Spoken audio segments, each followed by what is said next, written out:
Alors depuis l'entrée en scène, des LED, des asservis, des matrices LED et de l'intermédia, on peut dire vraiment que le paysage du spectateur a beaucoup bougé ces dernières décennies. L'éclairage scénique a connu de grosses mutations, mais également dans nos pratiques et dans nos métiers, puisque le pilotage de ces sources demande des compétences beaucoup plus pointues qu'autrefois.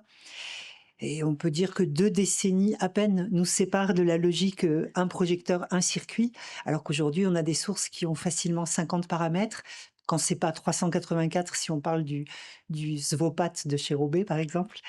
Et donc cette multiplication des paramètres, cette multiplication des possibles et la maîtrise qu'elle suppose en matière de programmation et de gestion des réseaux, est-ce qu'elle a donné une nouvelle place aux pupitreurs et aux pupitreuses en exercice dans la création lumière? Voilà, c'est un petit peu la question qu'on se pose ensemble aujourd'hui. Et avec nous, pour débattre de la façon dont éclairagistes et pupitreurs, pupitreuses se sont adaptés ou non à ces mutations et quelle place a pris le pupitreur dans l'écriture d'un spectacle. Donc avec nous, Étienne Lacouture, qui est pupitreur et responsable lumière à l'Opéra Bastille. Bonjour. Mathieu Cabane, concepteur lumière qui travaille qui a entre autres travaillé avec Bob Wilson et qui a tourné un peu partout en France et dans le monde. Et puis Bonjour. Simon Gauthier, pupitreur, régisseur lumière, également formateur EOS. Bonjour. Alors il s'agit d'un plateau très masculin, mais ça n'est dû qu'au hasard de la disponibilité des intervenants. C'est pas du tout représentatif du métier, puisqu'aujourd'hui on sait que près de 40% des professionnels de la lumière sont des femmes. Donc voilà, elles nous pardonneront de désigner parfois nos métiers avec un masculin qui sera ici plus générique que genré. On a 1 heure ensemble, donc la proposition, c'est on va échanger, on a préparé un petit peu des différentes facettes de la question, donc une conversation d'environ 45 minutes, et puis il nous restera 10-15 minutes pour vos questions et vos retours. Alors une des premières questions que posent ces mutations, que posent ces bouleversements, c'est celle de la formation. Étienne, donc toi, comment est-ce que tu t'es formé sur EOS et sur les réseaux? Et comment est-ce qu'à l'Opéra Bastille, vous assurez la formation continue des permanents et des personnels d'une autre génération? Alors moi, je suis arrivé pupitreur en même temps que le changement de console de l'Opéra Bastille et j'ai été formé par monsieur ici présent, monsieur Cabane.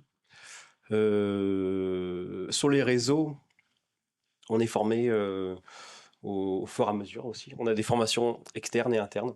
Les anciens nous ont beaucoup appris aussi. Mais oui, sinon, j'ai fait une formation de 2 semaines avec Mathieu.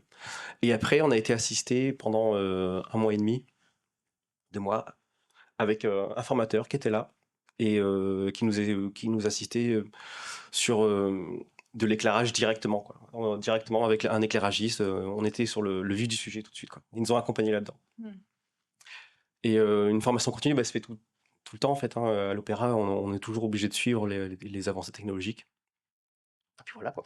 Et il n'y a pas des régisseurs de génération antérieure à la vôtre qui sont un peu plus réfractaires ou qui ont plus de mal pour la moyenne d'âge des pupitreurs à Bastille, c'est quoi? Si, oui, bien Ouais. sûr. Il y a des pupitreurs qui ont connu déjà deux changements de console. Eux, c'était un peu plus dur pour eux de repasser encore de nouveau à EOS. Mais de manière générale, ce sont des jeunes qui avaient envie de dynamisme et qui étaient prêts à apprendre, prêts à comprendre aussi. En fait, ils sortent beaucoup de centres de formation déjà assez compétents sur le global. Après, on met 2 ou 3 ans à vraiment être un bon pupitreur qui peut répondre à peu près à toutes les problématiques qu'on va avoir de manière générale. Tout à fait.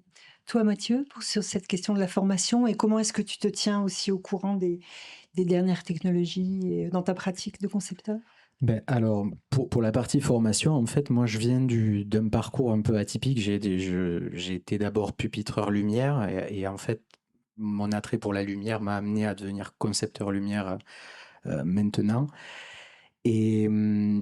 Mais je travaille avec des opérateurs avec moi. J'essaye le plus souvent d'être entouré d'une équipe. Mais par rapport à la formation, moi je me suis auto-formé sur EOS en fait. J'ai découvert l'outil via ETC et j'ai adoré cet outil. Et après, du coup, j'ai fait une une semaine et demie de formation avec ETC. Et de moi-même, j'ai voulu pousser l'outil pour essayer de découvrir un peu les capacités. Et pour moi, c'était une vision de se dire, ben voilà, je suis créateur lumière, j'ai un outil, si je veux créer ce que je veux, il faut que j'apprenne à pouvoir faire ce que je veux avec cet outil.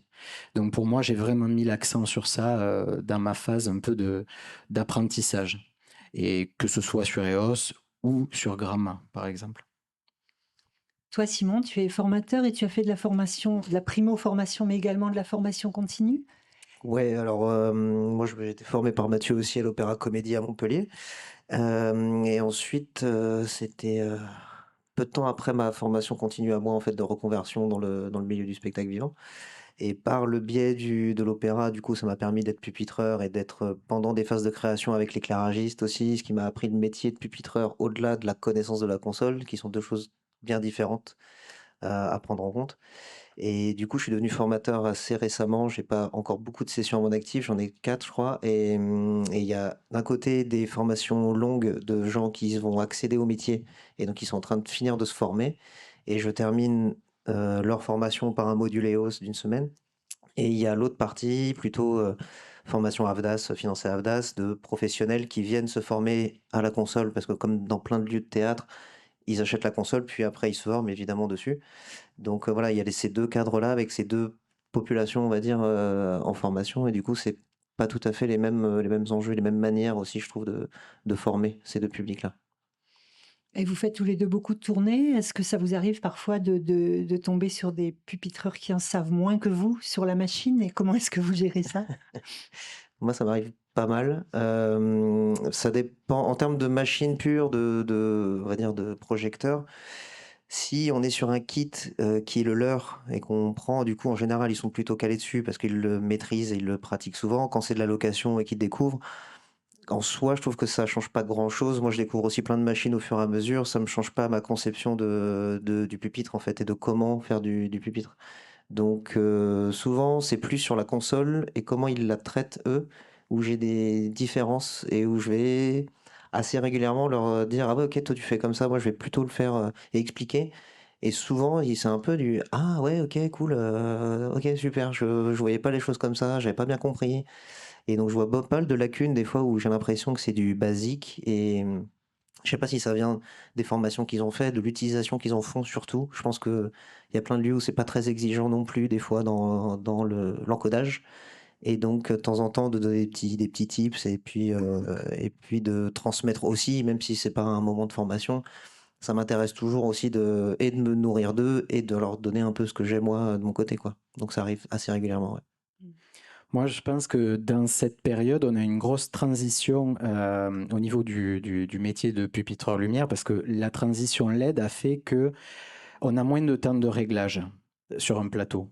On a beaucoup de projecteurs asservis, donc ça veut dire qu'il y a moins de temps de réglage, donc les gens vont se former davantage aux consoles. Et tous, maintenant, la plupart du temps, ont une base de formation avec l'AFDAS de pupitreurs lumière. Ils vont se former avec EOS, avec Gramma, avec Avolite, etc., etc. Mais le truc que j'ai remarqué, c'est que c'est pas en faisant 2 semaines de formation qu'on va devenir pupitreur lumière. Et ça, c'est le vrai sujet qu'on découvre actuellement dans les salles. C'est on se retrouve avec des opérateurs qui ont fait 2 semaines de formation et qui derrière vont avoir la responsabilité d'un spectacle avec l'exigence d'un éclairagiste. Et ça, je pense que c'est à la fois pas confortable pour le concepteur lumière, mais à la fois pour l'opérateur qui est super stressé parce que c'est sa première fois. On lui dit, bon, ça va bien se passer. Et il arrive dans des conditions où il a fait 2 semaines de formation et directement, tu es dans le bain. Et donc, moi, je me retrouve souvent avec des opérateurs où des fois, on se dit, bon, tu peux me faire ça, parce qu'on ne se connaît pas trop, hein. En fait, quand on arrive dans un lieu pour la première fois, des fois, l'opérateur lumière, on le rencontre le matin même. Et quand on prend ce temps avec lui, on lui demande des petites choses, et c'est de suite qu'on va comprendre si la personne va avoir les capacités à nous répondre dans l'instant. Et je peux vous assurer que régulièrement, en fait, je passe derrière la console pour faire un accompagnement aussi, parce que des fois, Si on a envie de faire quelque chose de très complexe, le dialogue est compliqué, mais aussi la manière d'arriver à notre but peut être extrêmement longue. Donc oui, moi ça m'arrive régulièrement de passer derrière la console, mais à mon détriment. Pour compléter ce petit panorama très rapide des questions de formation, j'ai omis de me présenter. Moi, je suis responsable lumière à l'ENSAT, du département conception lumière, qui est donc un master. Et nous, on a vraiment volontairement rajouté énormément de cours sur EOS et Grandma, qui fait que nos étudiants sont bankable en sortant. C'est devenu vraiment une condition indispensable, mais c'est vrai que nous, on a l'avantage, comme c'est une formation sur 3 ans, il y a des cours techniques et ensuite directement, il y a des applications sur des spectacles. Et la formation artistique nous semble vraiment indissociable de la formation sur les machines pures elles-mêmes. Et d'ailleurs, il arrive régulièrement que les grosses salles de Lyon fassent appel à nos étudiants en dépannage quand il leur manque un pupitreur, parce qu'ils savent que, voilà, que là, il y a un vivier de jeunes qui maîtrisent les choses. Et alors, du côté des concepteurs, donc toi, tu nous dis, Mathieu, qu'en tant que concepteur, c'est important pour toi de savoir programmer. En fait, pour moi, je considère que créateur lumière, en fait, c'est comme un peintre. Si un peintre n'a pas ses pinceaux ou n'a pas du coup en fait la manière de peindre qu'il souhaite, en fait un opérateur lumière, un créateur lumière, c'est un peu la même chose. En fait, on donne notre vision artistique entre les mains d'un opérateur. Du coup, si l'opérateur ne comprend pas forcément notre demande, parce qu'il y a aussi ce travail-là de la communication, mais si il n'a pas le niveau, ça veut dire qu'à l'inverse, on va devoir créer notre lumière en fonction des possibilités. Et ça, on le voit de plus en plus. Parmi les concepteurs, conceptrices qui travaillent beaucoup aujourd'hui, beaucoup sont de générations antérieures à la vôtre. Est-ce qu'on peut parler d'un fossé des générations ou comment est-ce que vous gérez cette chose?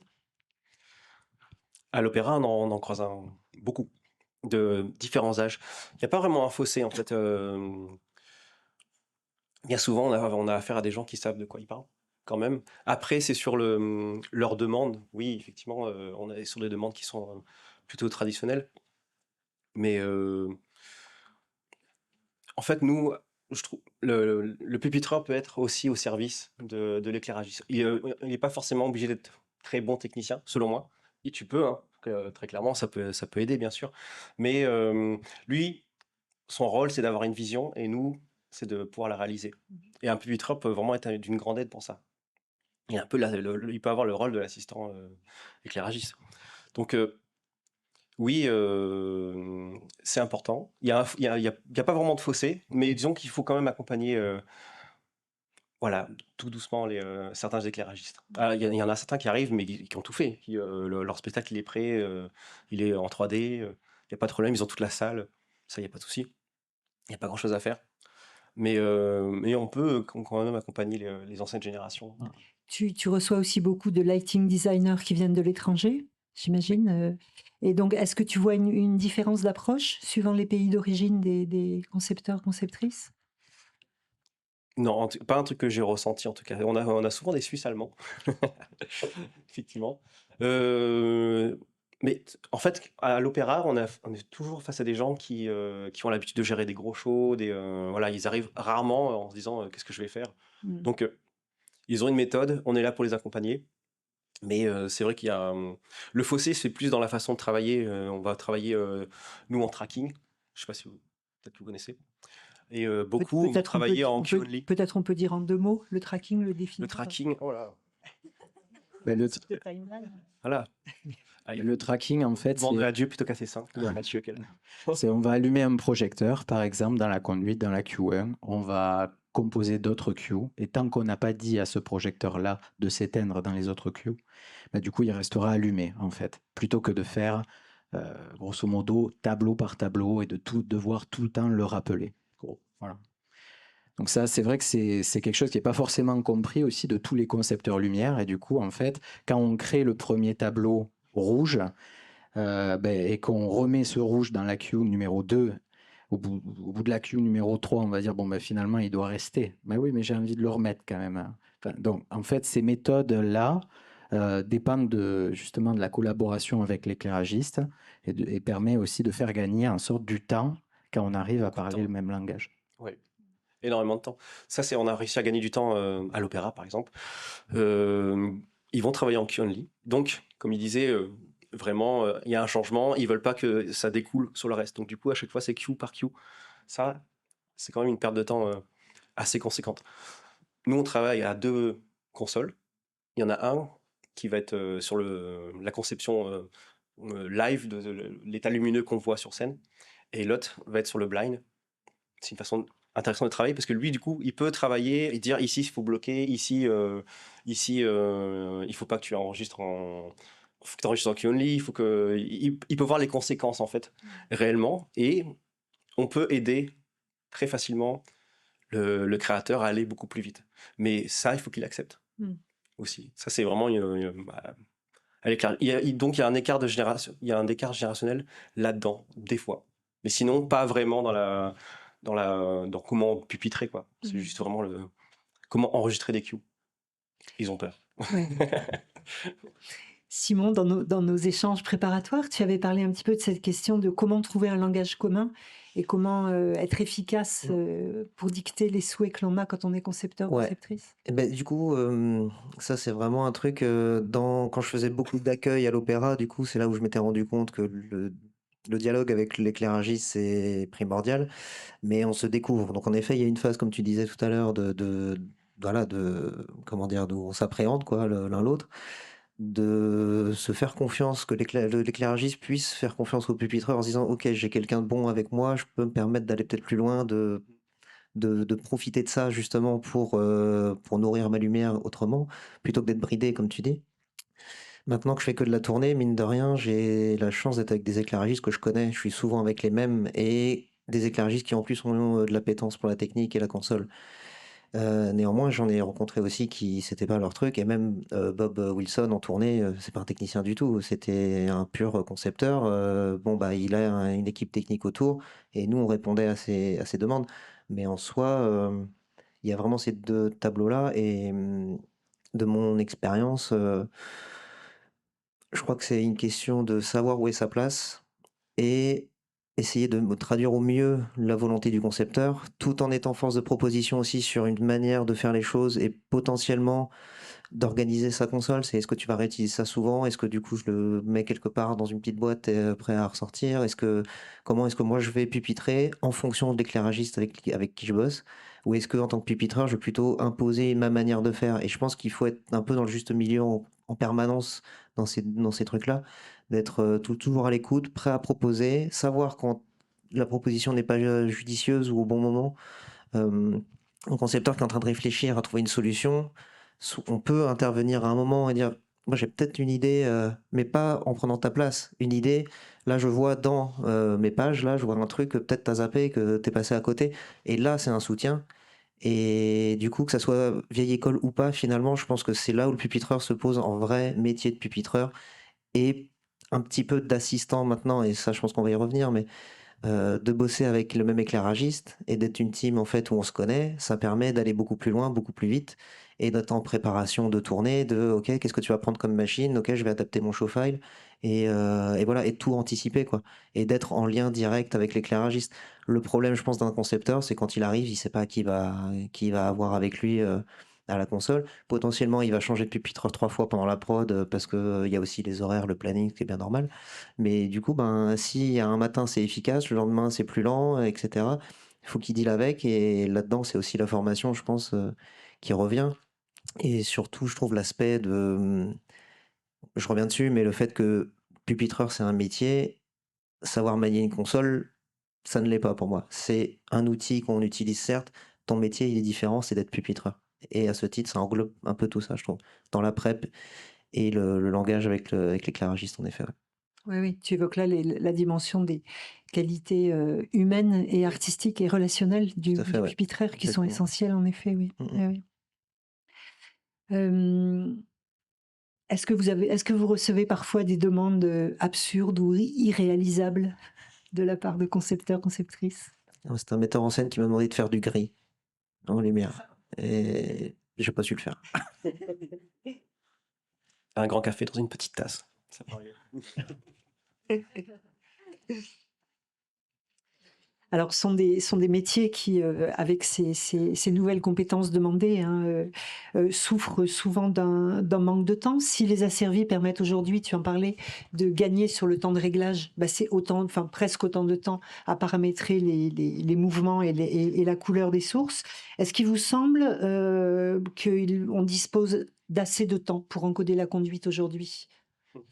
Alors moi j'ai envie de dire non avec conviction parce que j'ai la sensation qu'en fait on a gagné beaucoup de temps avec les asservis, donc au lieu de régler 3 découpes, ben maintenant on a un projecteur asservi à la place de 3 découpes. On va pouvoir faire plein de positions. Par contre, de temps sur le plateau pour régler ce projecteur asservi, dans des conditions normales, ben, concrètement on a moins de temps.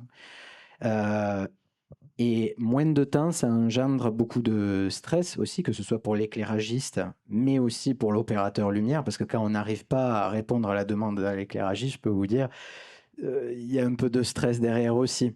Et quand, par exemple, en plus de ça, on a les interprètes sur le plateau, ça rajoute encore une notion.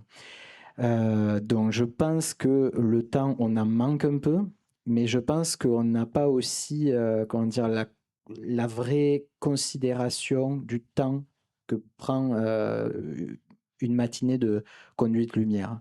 C'est-à-dire que moi, on me dit régulièrement, bon oui, ben là, tu as suffisamment de temps en lumière. Avant de se poser la question, ben, quelle est la place de la lumière dans le spectacle? C'est-à-dire que des fois, on regarde 2 ans avant une création, on te dit, oui, bon, on va te mettre une semaine de réglage et de conduite, et après, bon, c'est bon, on peut faire le spectacle. Je dis, bah, on a besoin de voir le projet d'abord, pour voir quelle est la place de la lumière, quelle est l'importance et le nombre de cues, entre guillemets, qu'on va devoir créer, pour pouvoir se dire, bon, on a suffisamment de temps ou pas. Mais cette discussion, elle arrive très tôt, et donc on n'a pas vraiment notre mot à dire là-dessus, et la plupart du temps, ben, on finit... le moment où avant on se disait, ben, la générale, dans un spectacle, on ne touche à rien après la générale, ben, de fait est qu'actuellement, la plupart du temps, après la générale, on travaille tout le temps. Et ça induit aussi des erreurs, mais en termes de lumière, on est obligé maintenant de déborder jusqu'au soir de la première. Même des fois, le soir de la première, ben, c'est toujours pas ça. On s'est retrouvé en création sur un spectacle à Paris avec Simon, où pendant le soir de la première, on était tous les deux sur la console en train de modifier des positions. Et ça, c'est pour dire que vraiment, des fois, le temps est mal géré. Et ça arrive tout le temps. Tout le temps. Voilà. On fait Même tout le à temps la Bastille? lumière. Même à Bastille. Ouais. Même à Bastille, on fait des lumières après la générale. On a des séances lumière après les premières. Enfin, c'est vrai qu'on manque de temps là-dessus. Et le stress monte très très vite, hein. Parce que si on n'arrive pas à répondre quasiment à la vitesse de la voix, à la vitesse du parler à l'éclairagiste, parce que il faut que ça aille vite, ça monte très très vite la mayonnaise. Donc oui, il faudrait réussir à comprendre à chaque fois que chaque spectacle a une lumière qui prend une place différente dans le spectacle et qui va entraîner un temps différent. Mais ça, c'est difficile à mesurer aussi, hein. C'est compliqué. Et puis ça, il y a aussi une notion d'économie de la production de ce spectacle-là. Est-ce qu'ils ont assez de sous tout simplement pour faire une semaine de répète en plus? Parce que c'est beaucoup de moyens. Et d'ailleurs, à ce titre, je sais que quand je prépare des tournées, souvent, c'est des temps de prep qui sont pas payés, mais je le fais pour moi, pour mon confort en fait. Je veux refaire un 3D, je fais au maximum de ce que je peux à la maison pour essayer de gagner du temps et faire mes positions à l'avance, que j'ai retouché vraiment peu, voire bon, pas, non, ça n'existe pas, mais peu. Et en vrai, il y a ce temps-là aussi qui n'est jamais pris en compte, alors que c'est un sacré temps. Et je compte pas mes heures du tout sur ce temps de préparation-là, et personne les compte en fait non plus. Et si, il faudrait que je l'ouvre un petit peu plus à ce sujet, sauf que il y a une économie réelle aussi qui est que ben, les temps de prep, c'est un peu dur de trouver l'argent pour. Mais du coup, comme tu disais, en tant que pupitreur, on se retrouve pressurisé à un moment où faut que ça aille vite et que tout soit prêt. Et bah, pour mon propre confort, du coup, je vais prendre sur moi et sans être payé, je vais quand même travailler sur le projet et le faire à la maison. Il y a aussi ce truc-là à soulever à un moment, il va falloir que ça soit pris en compte parce qu'en fait, on peut pas. tout le temps se baser sur le professionnalisme, on va dire, du pupitreur qui se dit, moi, je vais essayer de tout faire bien, tout carré avant d'arriver sur place pour gagner du temps et faire gagner du temps à tout le monde aussi, parce qu'un pupitreur, on peut vite l'attendre parce qu'il fait son encodage et ensuite, attendez encore 2 petites secondes, faut que je check quelque chose et puis voilà, il devient assez central, mine de rien, dans un temps d'encodage et enfin, il est central avec l'éclairagiste. Et toute cette préparation-là, je trouve que voilà, ça mérite qu'on en rediscute Ouais, à ouais, l'avenir, mais que ça soit vraiment pris en compte quoi, dans le temps de boulot, parce que c'en est. tout à fait. Que ce soit en conception ou en tournée, il y a tout un pan de travail invisible et pas payé. Oui, oui, oui. C'est la multicasquette, hein, en fait. Maintenant, un opérateur lumière a énormément de responsabilités. Parfois, en tournée, la responsabilité d'un régisseur lumière, il doit être à la fois derrière la console, assurer les réglages, parce que du coup, c'est lui qui est responsable des réglages du spectacle, si on ne travaille qu'avec des asservis. Et en plus, c'est lui qui a la responsabilité d'envoyer le spectacle. Donc, c'est vrai que maintenant, là où avant, ben, on accordait un vrai temps sur les réglages au plateau, et après l'opérateur lumière encodait les mémoires, les intensités, les changements de couleur. Ben là maintenant, la responsabilité est beaucoup plus importante. La pression est plus forte sur les épaules du pupitreur aujourd'hui. Oui, surtout qu'on a en plus l'avancée de la technologie. C'est pour ça que moi c'est ma passion. Donc j'adore m'informer sur les projecteurs, comprendre les nouvelles choses, mais c'est pas le cas de tout le monde et c'est normal. En fait, c'est un métier et du coup, en fait, souvent, on se laisse dépasser par toute la technologie. Et l'arrivée des nouveaux produits, parce qu'on doit acheter de la LED pour remplacer nos produits, mais l'opérateur n'a pas le temps de formation sur les produits. Donc ça veut dire que l'éclairagiste qui arrive derrière, qui ne connaît pas les produits, eh ben, il va se retrouver avec un opérateur qui n'a pas choisi d'avoir ces projecteurs-là et qui doit les connaître et essayer de se débatouiller avec ça. Ça, c'est ce qui se passe actuellement. Donc l'évolution de la technologie doit aussi être prise en compte dans ce schéma-là parce que ça va très vite hein, et surtout en tournée quand on ne connaît pas enfin, Donc t'as pas le choix d'adapter avec le voilà. kit du pays ou de l'endroit où t'es, ouais, carrément. Non, mais c'est ça, Ouais, ouais. c'est ça. Quand on Pendant- va à l'étranger aussi. Avec une grande disparité d'équipements d'une salle à l'autre aussi. On est vraiment dans une Bien époque de sûr. transition. Pour des raisons budgétaires, les salles ont des équipements très très variés et je me souviens que pendant le Covid, avec l'UCL, qui maintenant est rattaché à l'UDS, on avait fait comme ça plusieurs visios entre pros pour échanger un peu sur nos pratiques. Et je me souviens que mes collègues parlaient même d'une époque de non-reproductibilité de la lumière d'un soir à l'autre, parce qu'on est complètement dépendant des équipements et que même quand on fait louer du matériel, on ne tombe pas forcément sur les mêmes, que les équivalences ne sont pas les mêmes. Il y a tout un travail de calibrage de la couleur aussi qui est très long. Ouais. Oui, et en plus, avant, quand c'était du trad, les gens se posaient moins la question. Et on demandait de mettre un 201 dessus, ben c'était du 200, ils disaient pas il faut mettre un peu de rouge, un peu de je sais pas quoi. Il y avait des différences, hein. Les lampes étaient usées, voilà, ils ont pas la même colorimétrie, ils ont pas la même température. Du coup, maintenant, ça justifie, c'est un peu plus un prétexte aussi à travailler un peu plus la couleur. Parce que, ben oui, c'est la LED, oui, c'est pas comme avant. Mais déjà avant, dans une même ligne, une même porteuse, il y avait déjà des disparités. Mais donc ça aussi, il faut aussi apprendre à travailler. C'est un nouvel outil. Enfin, selon moi, hein, là c'est complètement personnel. C'est un nouvel outil. Et je pense qu'il ne faut pas essayer de reproduire, mais de produire de nouveau, en fait. Et ça sera beaucoup plus simple cérébralement, déjà, pour tout le monde. Comment, oui, une dernière question à propos du temps imparti à la conduite. On dit dans le métier que Bob Wilson exigeait contractuellement un certain temps dédié à la conduite et que c'était dans son contrat. Est-ce que c'était le cas? Et est-ce qu'avec Wilson, vous disposiez de plus de temps qu'habituellement? Alors, ben, on a un bon, on a un bon cas d'exemple avec Étienne parce que, alors, plus de temps auparavant, oui.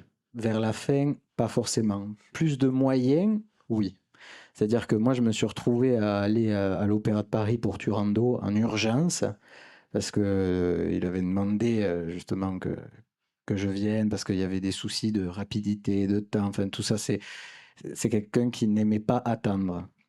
Et du coup, le problème, c'est qu'avec toutes ces technologies, toute la complexité de l'ouvrage et tout ça, ben, même en optimisant tout, Ben, presque, il fallait lire dans ses pensées pour aller plus vite. Voilà, donc quand j'étais sur Turando, à Paris, on avait des moyens considérables. Enfin, c'est le seul où on a les doublures lumière costumées sur le plateau pendant les sessions de lumière. Donc oui, on avait vraiment des moyens supplémentaires. Mais par contre, derrière, tu peux peut-être le confirmer, mais les opérateurs lumière, toutes les sessions de lumière, ils étaient super stressés. Oui. Parce que tout le monde était en stand-by constant et il faut que ça aille vite. Il avait un statut particulier, Voilà. Bob Wilson. Donc effectivement, et puis le temps d'attente, on a un fonctionnement à l'opéra qui fait qu'on a des pupitreurs, mais entre le pupitreur et l'éclairagiste, il y a un responsable de prod. Et donc c'est lui qui transmet ce que Bob Wilson ou l'éclairagiste dit au pupitreur. Ce temps-là, en réalité, il s'allonge. Quand on est dans la salle, qu'il y a une demande, et que le pupitreur le fasse, même s'il le fait tout de suite, le temps s'allonge. Et en fait, ça, quelqu'un comme Bob Wilson, c'était très très compliqué à gérer. Et la notion de communication aussi, elle est dure, notamment dans ce moment-là, parce que moi j'arrivais à l'Opéra de Paris, vous avez des circuits fixes. Donc moi, pour vous rappeler les projecteurs, j'ai dû presque apprendre leur plan de feu en quelques secondes pour pouvoir être le plus efficace avec l'opérateur. Pas lui dire, tu sais, le projecteur qui est derrière la troisième porteuse, tout ça, allume-le, parce qu'encore on perd un temps monstre. Donc pour gagner du temps, il y a cette histoire de communication où, au lieu de dire le projecteur tout au fond, tu me le mets dans la position là-bas sur la table en couleur un peu rosée, du coup, ça se transforme à le 1, position 4, couleur 8. Voilà. Très efficace. Hein. Et là, mais en fait, pour gagner du temps, on est obligé de travailler comme ça. C'est une rigueur. Alors, c'est pas tout le temps agréable, même pour moi, mais en fait, c'est des outils qui nous permettent d'aller plus vite en conduite. Ce poste dont tu parlais, intermédiaire entre le concepteur et le pupitreur à l'opéra, vous le nommez comment? Responsable de production. D'accord. Lumière. Responsable D'accord. lumière. Mais c'est quelqu'un qui est passé par le pupitrage ou qui s'exprime en termes techniques ou Alors, ça n'a pas toujours été le cas, mais c'est quelqu'un qui doit avoir des notions, oui, bien sûr, encore une fois, de comment ça fonctionne. Pas forcément savoir comment le faire. Donc, il sait qu'il faut enregistrer des positions qu'on appelle des presets, des palettes de couleurs, qui comprennent le tracking, aussi, justement, dont on parlait tout à l'heure. Donc, du moment qu'il a ces notions-là, il n'est même pas obligé d'être pupitreur au final. Mais il faut quand même que ce soit pas que ce soit naturel, quoi. Il ne faut pas qu'il ait cet apprentissage-là en plus à faire. Voilà, parce des fois, il faut traduire très très vite. Parce que lui aussi, il est sujet au stress, il est directement exposé au final. Hein. Donc du coup, il faut qu'il aille vite lui aussi pour traduire. Généralement, le responsable va donner le nom du projecteur exact au pupitreur. Au mieux que ce soit l'éclairagiste. L'éclairagiste va lui dire là le projo sur le piano, et lui va dire le 3204 avec toutes les précisions que Mathieu a dit. Donc, il est là pour traduire la pensée de l'éclairagiste en faisant tampon pour pas exposer non plus trop les pupitreurs. Oui. Aussi. Parce que c'est particulier, hein, l'opéra, hein, c'est pas partout comme ça. Et toi, Simon, tu avais des choses à ajouter sur la façon de gérer ce manque de temps en tournée et comment assurer En tournée, moi j'ai le sentiment que de toute manière, on nous demande pas tellement notre avis pour savoir, pour faire le planning. Hein. C'est en gros le prix de session, c'est tant, du temps allouable, c'est tant. À la fin, faites avec. Hein. Et donc on réussit toujours à faire avec. Je crois que c'est le propre du spectacle vivant. À la fin, ça joue tout le temps, quoi. Même avec si de c'est grosses ultra pressions galère pour et que jouer grosse pression, ce qui fait partie de notre métier aussi. Néanmoins, je pense que ça s'aggrave un petit peu et que tout ce qu'on peut gratter, on le gratte aujourd'hui. Et c'est vrai que ça réclame d'être de plus en plus performant aussi, en fait, et de rester en veille, d'être tout le temps, ok, d'accord, comment je peux avancer? Je reviens sur le coup de la prépa, hein, c'est là où on compense ce temps-là, et on le fait sur notre temps libre à nous, quoi, pour être à l'aise sur place, parce que c'est aussi ça le problème d'être en flux tendu et de faire des journées de 12 heures d'encodage à plein la tête, on peut plus. Tu rêves syntaxe, c'est un calvaire, quoi. Mais en même temps, j'adore ça, hein, c'est un jouet.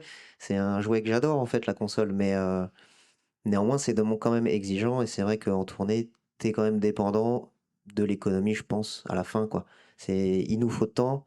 Est-ce que tu peux le faire en 4 jours? OK. Est-ce que tu peux le faire en 3 et demi? Est-ce que tu crois que c'est faisable?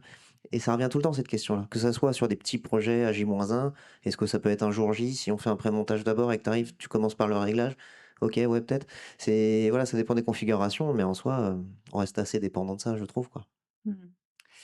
Alors un métier un petit peu sous pression, des nouvelles compétences de plus en plus pointues, un manque de temps. Est-ce que le salaire est à la hauteur? Eh ben, alors, justement, je pense que moi, je suis pas rentré dans le métier il y a très très longtemps, mais quand même, j'ai vu à ma petite échelle une évolution où maintenant, je vois beaucoup de jeunes, d'amis à moi, qui arrêtent parce qu'ils se disent, oh bah oui, bah faire de la tournée pour en fait, c'est ce que tu disais, Simon, faire autant d'horaires, être sous pression, bah, je préfère être dans une salle posée euh, et je fais ma petite histoire. Et ça, en fait, pour moi, c'est dur à accepter, vraiment, parce que je me dis, ben oui, économiquement, c'est un facteur très important et on est confronté à ça tout le temps. Il y a toujours moins d'argent, mais il n'y en a pas forcément plus. C'est la réalité. Mais comment garder la même passion et le même enthousiasme et la même volonté avec moins d'argent et plus de contraintes? Ça, je pense que c'est le fond du souci qu'on a actuellement, qu'il faut qu'on relève, et tout en n'oubliant pas que, en fait, si on fait du spectacle, c'est pour faire rêver les gens, en fait.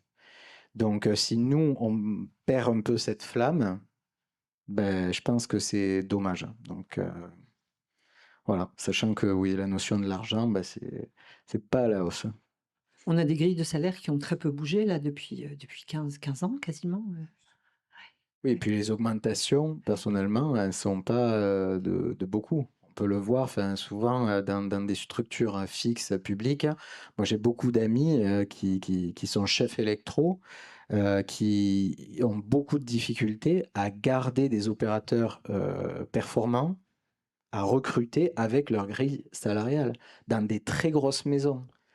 Et ça, c'est un vrai sujet de fond parce qu'en fait, il y en a qui me disent constamment, bah oui, bah, je vais prendre des jeunes qui sortent d'école, qui sont super motivés, c'est super. Je vais les monter en performance et ils resteront le temps qu'ils peuvent. Et après, qu'est-ce qu'ils font? Quand ils ont les bonnes capacités, eh ben, ils partent souvent dans l'événementiel où le salaire est plus élevé. Beaucoup Et plus élevé. voilà. Et ça, je pense que enfin, faut pas avoir peur de le dire parce que c'est la situation dans laquelle on est et il faut, à mon avis, trouver une solution pour rééquilibrer à minima la responsabilité d'un opérateur lumière par rapport aussi à son salaire et la réalité, quoi. Ça pose peut-être aussi la question de la reconnaissance de ce métier dans le RNCP, le répertoire national des métiers, puisqu'actuellement, sous l'appellation régisseur lumière qui est assez vague, ne rentrent pas toutes ces nouvelles compétences. Donc il y a peut-être au niveau du ministère un travail à faire de reconnaissance de ces compétences qui sont du niveau de l'ingénierie finalement. Ouais.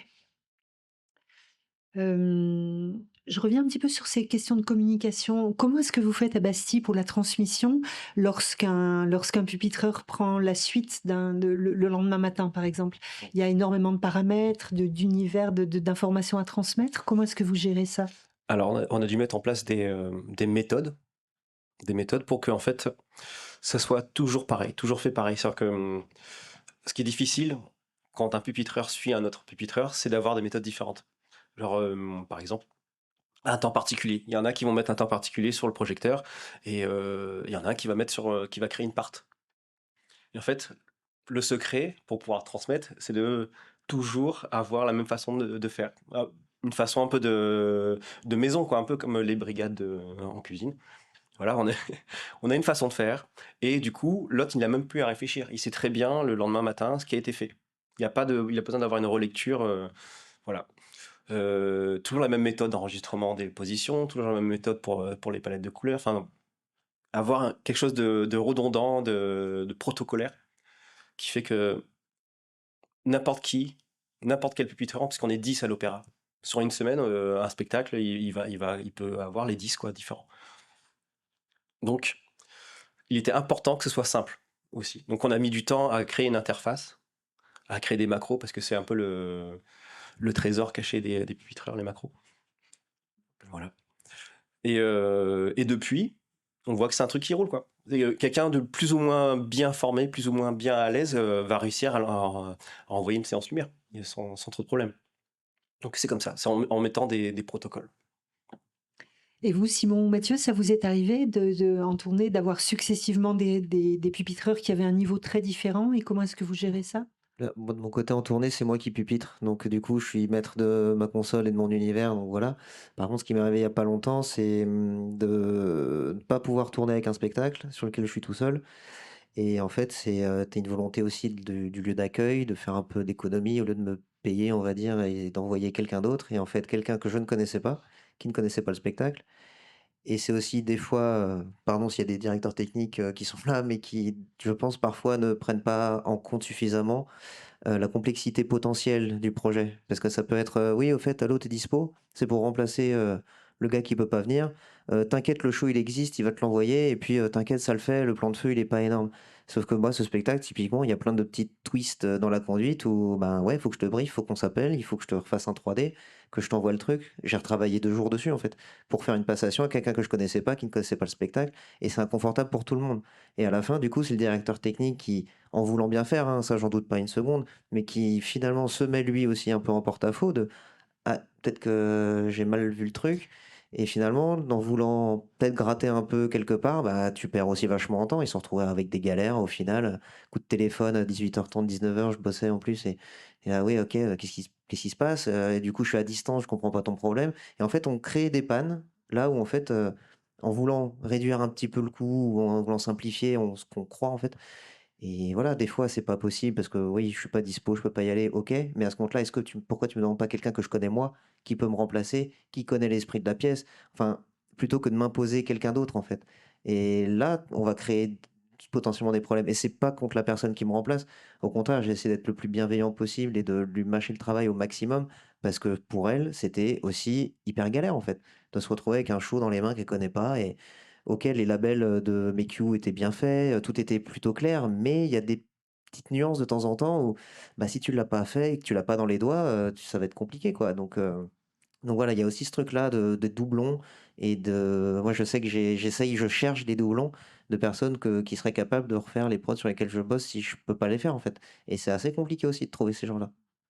Je vais juste dire un truc sur ce que tu viens de dire là, c'est rigolo parce que souvent, en fait, on a le même discours en tant qu'opérateur et éclairagiste, mais pas dans la même direction. C'est-à-dire que on va dire à Simon, oui, oui, il n'y a pas de problème, viens, c'est un petit projet, tout est fait. Et moi, on va me dire, ah oui, oui, je t'ai trouvé quelqu'un au top, tu vas voir, il connaît tout par cœur. Et en fait, c'est dans cette circonstance-là où on se retrouve en conduite lumière et on se rend compte ben, qu'on n'a pas eu forcément le même discours. Et c'est là qu'on se dit, ah bah oui, mais on t'a pas dit qu'il y avait tous ces univers, qu'il y avait des pixels à gérer et tout ça. Ah bah non, mais moi je pensais que c'était super simple. Et c'est à partir de là qu'arrive le problème. Mais pour revenir sur ta question, Christine, en Allemagne, ils ont une énorme différence par rapport à nous en France, qui est un peu le même système de gestion des opérateurs lumière qu'à l'Opéra de Paris, c'est-à-dire qu'ils ont beaucoup d'alternance, donc ils sont très carrés aussi sur la manière de travailler et la manière d'encoder les spectacles. Donc c'est un protocole qui est super carré, tu peux pas changer les numéros de circuit, tu peux pas forcément rajouter de Projo où tu veux, ni dans la quantité que tu souhaites. Mais du coup, c'est ultra bridé en fait. Et les sessions de conduite lumière, ben, en fait, c'est en fait au détriment de la liberté artistique de pouvoir changer tout. Voilà. C'est une autre manière de créer.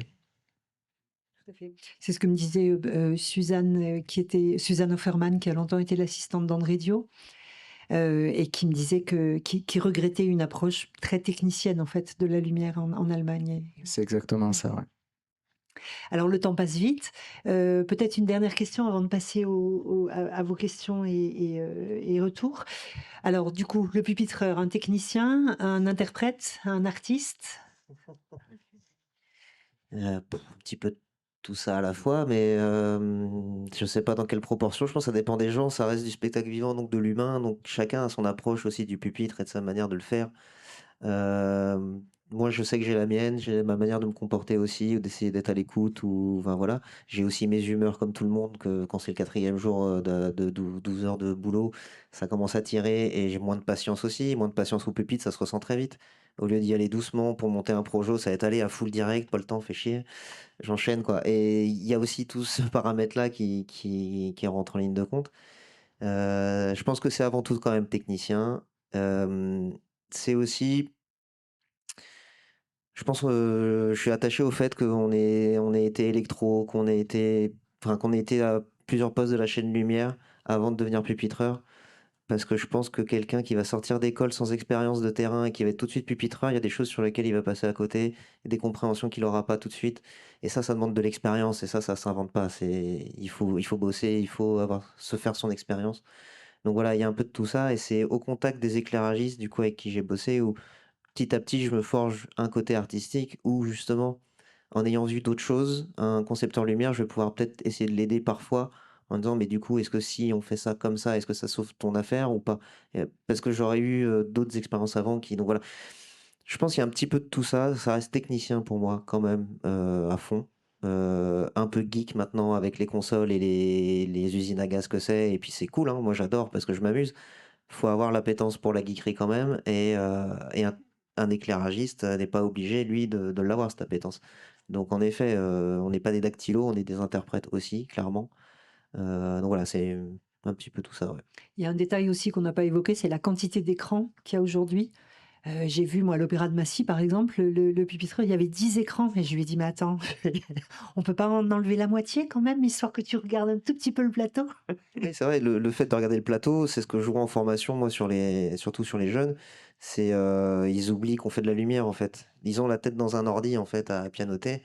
Et à un moment, c'est regarde ton écran, là, regarde ce que tu es en train de faire. En fait, là, ça va pas du tout ton affaire, quoi. Juste, tu es tellement focus dans ton écran, tu oublies qu'on fait de la lumière et qu'on est là pour regarder le plateau, pour éclairer des sujets, que c'est du spectacle vivant, en fait. Et c'est pas, voilà, le 3D, c'est bien pour s'amuser à la maison. Après, le boulot, c'est quand même éclairer quelqu'un sur scène. Donc avoir le réflexe de lever le nez et de: «OK, est-ce que je suis bon? Est-ce que ça va?» et de pas trop se fier non plus aux datas que tu as dans la console. Parce que aussi, tu vois, tu parlais un peu plus de rouge, de vert, machin. On va très vite, être un peu quand tu es un peu psychorigide, tu es à 49,8 de rouge, je vais le mettre à 50. Je veux que ça soit un chiffre rond, tu vois? Et des trucs comme ça, c'est très con, mais en soi, on se fait vite happer par la console en elle-même et c'est important, je pense, de souligner que c'est ton outil, c'est pas elle qui t'attrape, c'est toi qui l'utilises. Donc voilà, gardez aussi cette notion-là. Très rapidement, donc, ces mots de conclusion sur le statut aujourd'hui du pupitreur? Moi, je dirais que quand même la place artistique est plus importante qu'avant. Il faut que ce soit quelqu'un qui maîtrise la technologie qu'il a entre les mains, mais qui sache accompagner l'éclairagiste. Pour moi, c'est vraiment un assistant, en fait, sur certaines productions. Oui, c'est ça. Ça doit être un fin technicien qui se sait au service de l'artistique, quoi qu'il en soit. Merci beaucoup. Je ne sais pas s'il y a des questions, des retours dans la salle? Nicolas, Anne, Pierre?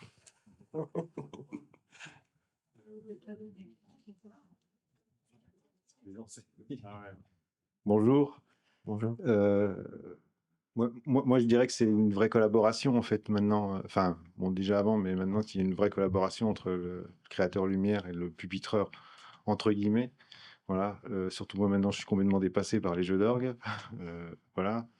Et, et les derniers spectacles que j'ai pu faire, enfin voilà, c'est vraiment, je dirais que la lumière presque, elle se fait ensemble. En fait, vraiment ensemble, quoi. Ça c'est sûr. Après, je voulais revenir sur l'histoire de la notion de temps.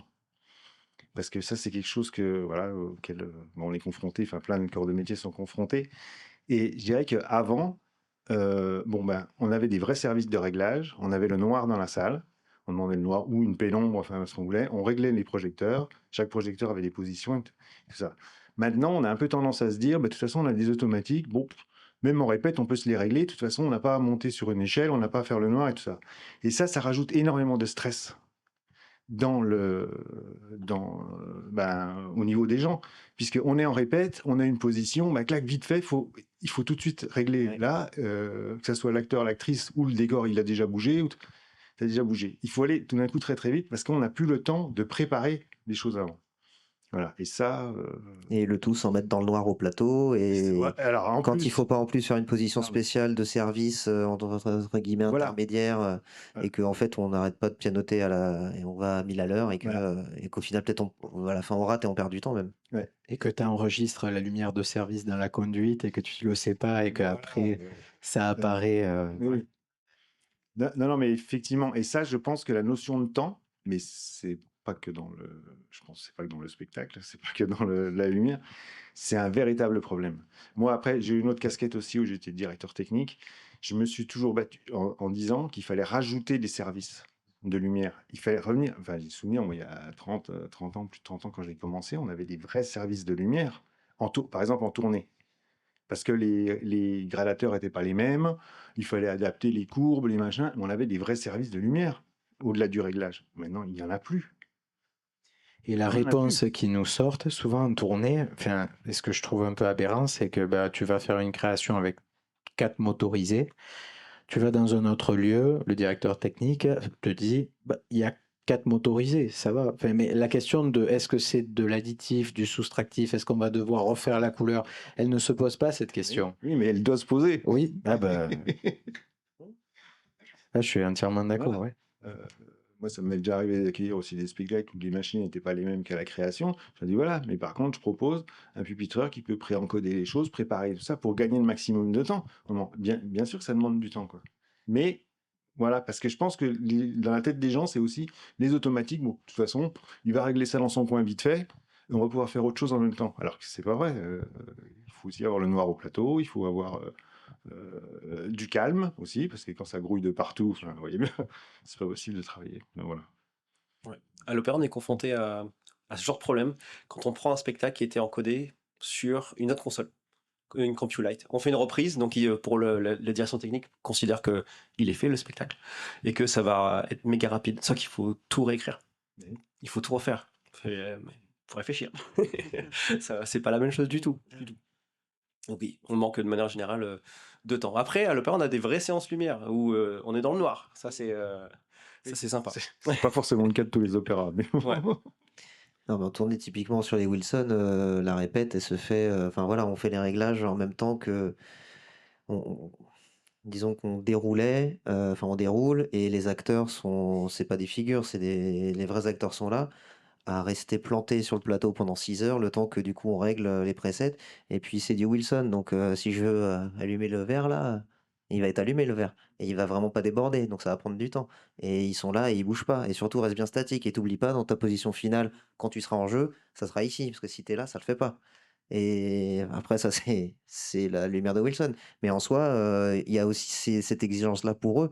Et à vouloir tout compresser, bon bah on avance cue par cue pendant la répète, quoi. Et stop, arrêtez-vous, faut que je règle un truc. Ok, on peut reprendre. Et ça, c'est pareil, c'est à enlever des services lumière, du coup, bah, on les additionne avec un autre service de répète quelque part, et bah ouais, c'est pas toujours le top, quoi.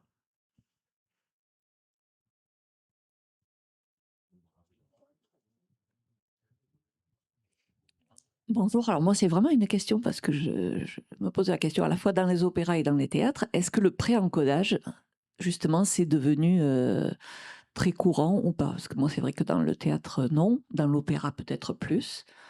Est-ce que en général on vous demande de pré-encoder?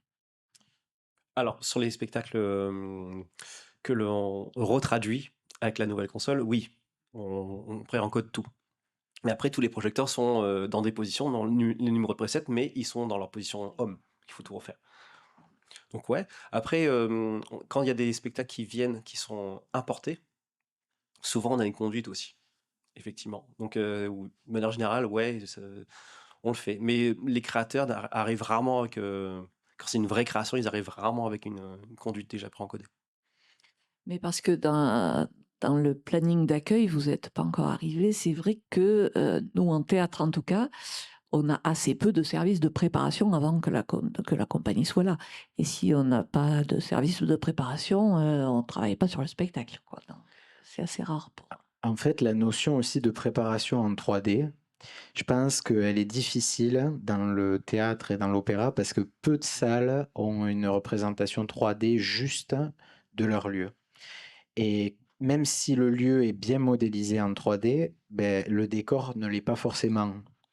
Donc en fait, on va pouvoir dégrossir des choses, mais en fait, d'expérience, on va pas enlever beaucoup de temps sur le plateau. On va dégrossir, mais on a besoin de ce temps. Et en fait, le temps aussi de se laisser surprendre des imprévus. Tu vois, des fois, quand tu allumes un projecteur, tu te dis, ben, j'avais pas prévu comme ça, et c'est magnifique et je veux le garder. Et en fait, si on rentre dans ce système de, ben, on va tout préparer, tout en 3D, on arrive sur place, on sait déjà ce qu'on fait, mais on n'aura plus le temps d'essayer.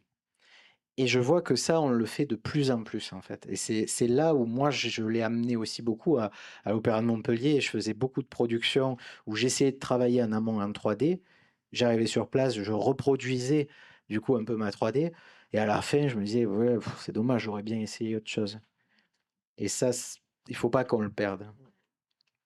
On parlait de la notion avec Étienne de le régisseur, enfin le responsable de spectacle. C'est une perte de temps. Enfin, c'est vrai que c'est Paris, c'est Bastille, il n'y a pas de souci là-dessus. Mais moi qui ai été pupitreur pendant des années, après j'ai vu l'évolution, évidemment ce que disait Mathieu et Simon, pardon. Le truc, c'est qu'à un moment donné, c'est vrai que l'organisation a changé sur le fait que maintenant, on prévoit sur un montage, il y a avant, le pupitreur, il n'y était pas hein, sur le montage. C'était que une fois que tout était monté, hop, on descendait le jeu en salle et que ça partait comme ça, quoi. Et il y avait la conduite qui se faisait. Évidemment, maintenant, avec le montage, comme tu dis, avec les nouvelles générations de projecteurs et de LED, forcément, nous, les responsables de service, on planifie le pupitreur déjà d'entrée. Il est en salle avec sa console. Le responsable de spectacle, lui, gère le plan avec le concepteur. Et déjà, il fait ses presets, il fait ses positions, il parle avec, il a déjà une relation avec le concepteur lumière, avec l'éclairagiste, et c'est une notion de gagner du temps. Évidemment, ça, c'est sur des créations ou sur nous comment ça s'appelle, des accueils qu'on fait où on a vraiment le temps de préparer tout ça. Ensuite, moi qui me suis mis, j'étais pupitreur et après j'ai été responsable de spectacle, je sais qu'à un moment donné, il faut faire la bascule. Le responsable du spectacle, il se met derrière et l'éclairagiste et le pupitreur. Et le pupitreur et l'éclairagiste sont à côté. Ils se démerdent. Il y a une relation qui se fait avec eux. D'accord ? Et s'il y a un problème ou quoi que ce soit, là, c'est le responsable du spectacle qui gère le truc. Évidemment, comme disait Simon aussi, il y a une notion de nous, avec le règlement de travail qu'on a, il y a des moments, il y a un pupitreur, eh bien, il ne va pas faire 12 heures ou 14 heures. Non, oui, il y a un changement avec un autre gars de l'équipe. Et évidemment, cette relation-là, elle est importante parce que moi, je sais que j'ai j'ai 2 pupitreurs potentiels, voire 4 avec les responsables qui peuvent faire pupitre aussi. Et il y a de la com, il faut de la com de partout, tout le temps, tout le temps. C'est primordial. Et c'est ce gain de temps-là qui fait que on met du confort pour l'éclairagiste. Voilà. C'est ma notion du service lumière d'un petit opéra de province qui va bien. Voilà. Bah, en fait, c'est un bon fonctionnement, bien sûr. Potentiellement, l'éclairagiste devrait pouvoir faire au pupitreur directement. Ça arrive quelquefois. Hein. Déjà, il y a sur Nixon, on a un éclairagiste qui s'adresse directement à nous, et du coup, ça permet que le responsable puisse se concentrer sur la coordination des équipes au plateau, avec la machinerie, les accessoiristes, la totalité. Oui, pour moi, c'est un fonctionnement qui marcherait, carrément. Hein. Carrément. Après, c'est vrai que quand on est dans la salle et qu'on pupitre, on est exposé au bruit énormément. Il y a entendre l'éclairagiste qui nous parle pendant qu'il y a un orchestre de 30 personnes, ça devient compliqué. On a encore des dégradateurs où il faut gérer si c'est du direct voilà. Donc il faut qu'on puisse gérer ces ordinateurs-là. Donc si on va dans la salle, il faut aussi bouger ces ordinateurs-là. Et il faut pouvoir gérer le réseau aussi. Voilà, donc il y a plein de choses. Tout le temps de montage, en fait, il y a aussi que maintenant le pupitreur, il est souvent derrière sa console parce que du coup, c'est de la LED, c'est des automatiques, c'est aussi une multiplicité des potentiels problèmes. Et donc, du coup, quand ma machine, ça y est, elle est dispo, je teste tous les paramètres pour être sûr que tout va bien parce qu'on n'est jamais à l'abri, en fait, de ah putain, ouais, j'avais pas testé les shutters, quoi. Et là, comme un con, je vois qu'il y en a un qui bloque et qui rentre pas. Bon, bah, ok, on charge tout le pont, sauf que charger un pont automatique, on a déjà fait des presets, pas ouf. Donc il y a aussi tout ce temps-là, comme tu disais, au niveau des matinées de montage, etc. Le pupitreur, il doit être derrière sa console et aussi suivre au fur et à mesure, même si c'est un peu de loin, mais voilà, être en communication permanente, mais aussi au test de ces machines dès qu'elles sont disponibles. Parce que c'est une fois qu'on est en montage qu'on peut régler ça. Une fois qu'on a commencé à grimper tout le monde, ça devient un peu plus chiant, quoi. Donc il y a aussi ce boulot-là chez le pupitreur qui est nouveau, je pense, qui est d'être le garant en fait que tout fonctionne bien aussi dans ce qui va piloter derrière. Et c'est surtout que dans votre fonctionnement, vous avez une quantité de projecteurs énorme avec des numéros de circuit qui sont fixes. C'est-à-dire que moi, quand j'y suis allé et que j'ai dû apprendre une partie de leur plan de feu, c'était pas une partie de plaisir. J'aurais préféré dire à quelqu'un, celui qui est là-bas, tu me l'allumes tranquillement et avoir le temps de pouvoir dire ça. Parce que quand tu regardes leur plan de feu, c'est 3001, 4006, c'est des numérotations extrêmement complexes. Et du coup, c'est pour ça que dans ce cas précis, c'est une aide. Tu te dis, bon, là, j'aimerais avoir le temps, tu m'allumes ce que tu veux, mais il faut que ça tape sur la table. Presque. A contrario, quand tu parlais des Allemands, du fonctionnement allemand, bon, tu en connais avec qui on a travaillé, quand ils viennent en France, c'est du pur bonheur pour eux. Hein, parce qu'ils savent que nous, on peut bouger les projecteurs, que c'est très malléable, et en plus, forcément, ils perdent du temps, mais c'est comme ça. Et donc, oui, il faut parler, on est européen, il faut pas, bon, moi je parle pas allemand, mais bon, il faut leur faire comprendre quand même. Hein. Voilà. Alors ici aussi, le temps est compté, on arrive au bout du temps imparti de l'enregistrement prévu, mais par contre, on peut tout à fait continuer l'échange, peut-être autour d'un café ou quoi. Merci en tout cas. Et merci à vous.